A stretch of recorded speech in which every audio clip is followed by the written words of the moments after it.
આબોદના રેવા sugar ground ખાતે 77માં પ્રજાસત્તાક પર્વની જિલ્લા કક્ષાની ગૌરવભેર ઉજવણી કરવામાં આવી હતી, જેમાં ભરૂચ જિલ્લા કલેક્ટર ગૌરાંગ મકવાણાએ ધ્વજ વંદન કરી રાષ્ટ્રધ્વજને સલામી આપી હતી. ભરૂચ જિલ્લા કલેક્ટરે ખુલ્લી જીપમાં બેસીને પરેડનું નિરીક્ષણ કર્યું હતું. આ પ્રસંગે જિલ્લા કલેક્ટર ગૌરાંગ મકવાણાએ પ્રાસંગિક ઉદ્બોધન કરી માં નર્મદા નદીના તટે વસેલા ભરૂચ જિલ્લાનું શબ્દોથી ગૌરવગાન કર્યું હતું. જિલ્લામાં થઈ રહેલા વિવિધ વિકાસ કાર્યોની સૂચિ રજૂ કરી હતી. આ પ્રસંગે પોલીસ જવાનોની શિસ્તબદ્ધ પરેડ યોજવામાં આવી હતી, તેમજ સરકારી યોજનાના વિવિધ ટેબ્લોની પ્રસ્તુતિ કરવામાં આવી હતી. યોજના વીજળીકરણની સુવિધા પણ દર્શાવવામાં આવી છે. ભરૂચ જિલ્લાના આ જિલ્લા કક્ષાના કાર્યક્રમમાં સિદ્ધિ ધમાલ નૃત્ય એનો આગવો કરતબ બતાવી રહ્યો છે. આમાં ધારદાર જંગલ સ્વરૂપે પણ પ્રસ્થાપિત થશે. સિદ્ધિ ધમાલ નૃત્ય મુખ્ય મંચ તરફ આગળ 348 પ્રાથમિક શાળાઓ અને 16 માધ્યમિક શાળાઓમાં ICT computer lab, segregation shed બનાવવાની કામગીરી કરવામાં આવી રહી છે. ટીબી જન ભાગીદારી દ્વારા ટીબી રોગના દર્દીને પોષણ કીટ આપવામાં આવે છે, જેમાં ભરૂચ જિલ્લાના અલગ અલગ કંપની દ્વારા તો બાજુમાં સ્પેશિયલ ઓપરેશન ગ્રુપ કે જેઓ પોતે નાર્કોટિક ડ્રગ્સ વિશેની માહિતી સાથે દ્રશ્યમાન થાય છે.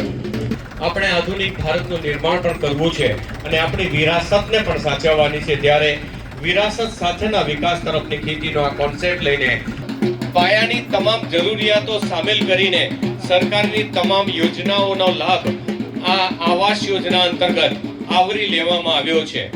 તેમજ ભરૂચ જિલ્લામાં મહત્વના ગુના ડિટેક્ટ કરવામાં મહત્વની ભૂમિકા ભજવનાર સિલ્કી ડોગની કામગીરીની ભરૂચ પોલીસ દ્વારા જીવંત ભૂમિકા રજૂ કરવામાં આવી હતી.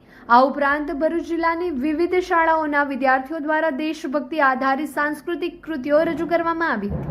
તેમજ ગુજરાતનું ગૌરવ એવા પ્રાચીન અને અર્વાચીન ગરબાની રમઝટ બોલાવતી કૃતિ રજૂ કરવામાં આવી હતી, જેમાં સાંસ્કૃતિક કૃતિ કરનાર દરેક શાળાના બાળકોને જિલ્લા કલેક્ટર દ્વારા ₹51,000ની પ્રોત્સાહિત રકમ આપવામાં આવી હતી.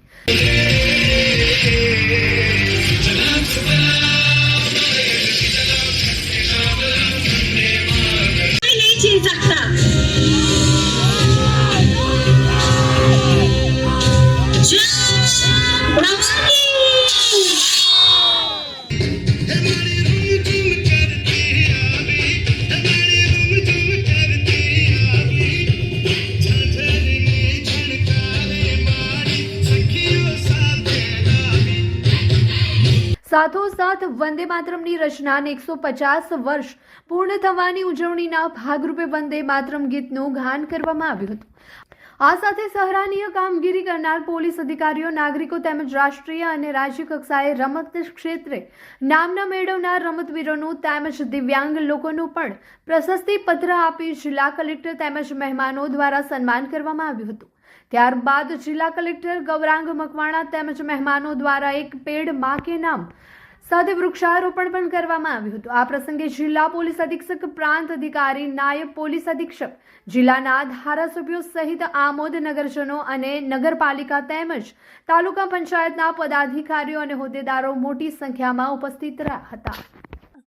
હાય. અરે કેમ, શું થયું? તારા મોઢા પર કેમ 12 વાગ્યા છે? અરે જવા દે ને, કેટલી મહેનત કરીને મમ્મી માટે ડિનર સેટ લાવી અને મમ્મી કહે કે નકરું પ્લાસ્ટિક લઈને આવી છે, હવે એક્સચેન્જ કરાવીને સ્ટીલનું ડિનર સેટ લાવવા કહે છે. હા તો એમાં શું થયું? સ્ટીલનું લઈ આવો. અરે જવા દે ને, ક્યાંથી સ્ટીલનું લાવું? આજકાલ સ્ટીલના વાસણો ક્યાં સારા મળે છે? કાં તો એ કટાઈ જાય, ફાટી જાય કે છેલ્લે કઈ નહીં તો વળી જાય. હવે સ્ટીલના વાસણો નહીં ફાટે, વળે કે નહીં કટાય. ભરૂચમાં સ્ટીલની કોઈ પણ વસ્તુ ખરીદવી હોય તો ભરૂચનું માત્ર એક જ સ્થળ, વર્ષોથી વિશ્વાસપાત્ર નર્મદા ઇન્ડસ્ટ્રીઝ. વાવ, આ તો બહુ હેવી અને સારી ક્વોલિટીનું સ્ટીલ લાગે છે. પણ આ બધી વસ્તુઓ પર ડિસ્કાઉન્ટ મળશે ખરું? અરે આ બધી વસ્તુ તને હોલસેલ ભાવમાં મળી જશે. ભરૂચના બધા હોટેલ્સ વાળા, કેટરિંગ વાળા બધા અહીંથી જ વાસણો ખરીદે છે. માત્ર ભરૂચમાં જ નહીં પણ વિદેશમાં પણ નર્મદા ઇન્ડસ્ટ્રીના ટ્રાયપ્લાય વાસણોની ખૂબ જ માંગ છે. એટલે જ વિદેશમાં રહેતા લોકો વાસણો ખરીદવા માટે નર્મદા ઇન્ડસ્ટ્રીને જ પસંદ કરે છે. તો અમે તમારી શોપિંગ કરી લીધી છે. તમે ક્યારે આવી રહ્યા છો? Narmada industry phase 1 JITC near Narmada Nagar, Bharuch. For more information call on the given number.